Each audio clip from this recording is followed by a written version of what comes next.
تاسو ګورئ زموږ د دین سره یو قسم ناولتیا په دې خاطر ده چې موږ نن دین صرف د عقیدې نوم بللی دی، موږ نن دین صرف د عبادت او د لمانځه او د روژې او د زکات نوم بللی دی، حالانکه لکه دین چې لمونځ او روژه او زکات عقیده او عبادت د دین دی، دغه رقم معاشرت او حسن سلوک د انسانانو سره په همسایتوب کې ښه زندګي تېرول دا هم دین دی. او د معاشرت اصل الاصول او د معاشرت لوی بنیاد دا دی چې ته به زندگی په یو وطن کې داسې تیرې چې ستا د لاسه سه، ستا د ژبې سه، ستا د ژوند تیرولو سه به چاته تکلیف نه رسېږي.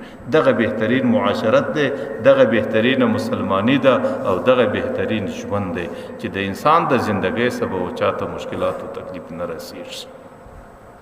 تاسو ګورئ زموږ په دین کې لمونځ ډېر لوی عبادت دی، ځکه لمونځ پیغمبر علیه الصلاۃ والسلام د ټول دین ستن او بنیاد بللی دی. او بیا لمونځ په جماعت سره ډېر لوی عبادت دی چې سړی لمونځ په جماعت سره وکړي، او بیا په جماعت کې خاص کر چې د لمونځ سړی په صف اول کې وکړي.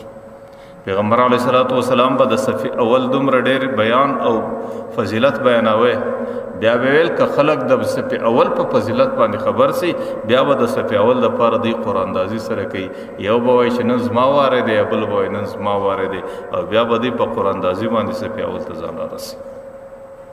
پیغمبر علیه السلام به دا ویل ان الله وملائکته یصلون علی الصف الاول، د الله رحمت د ملائکو دعاګانې دا ټوله د صف اول د ولا د پاره چې څوک لمونځ په صف اول کې کوي. دا بعینه اغه الفاظ لك الله تعالی قرآن کریم کې وایي ان الله وملائکته یصلون علی النبی. پیغمبر علیہ السلام کان یصلی علی الصف الاول ثلاثا وعلى الثاني واحده، پیغمبر به صف اول والا ته درې دعاګانې کولې، او چې کم چا به په دویم یا په دریم صف کې لمونځ کوي هغې ته به یوه دعا کوله.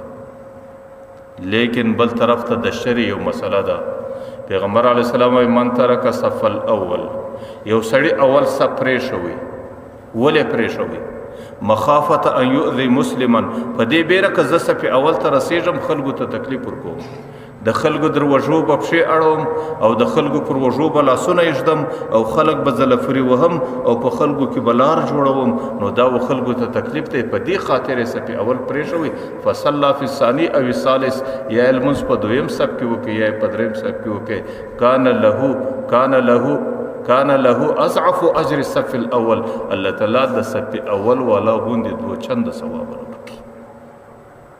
چې کوم خلکو په صف اول کې لمونځ کړی دی، دی په دې خاطر باندې صف اول را نه لای چې زما در صف اول د رسېدو په خاطر باندې خلکو ته تکلیف رسېږي، نو بیا په صف ثاني یا په دویم صف په دریم صف کې لمونځ وکړي.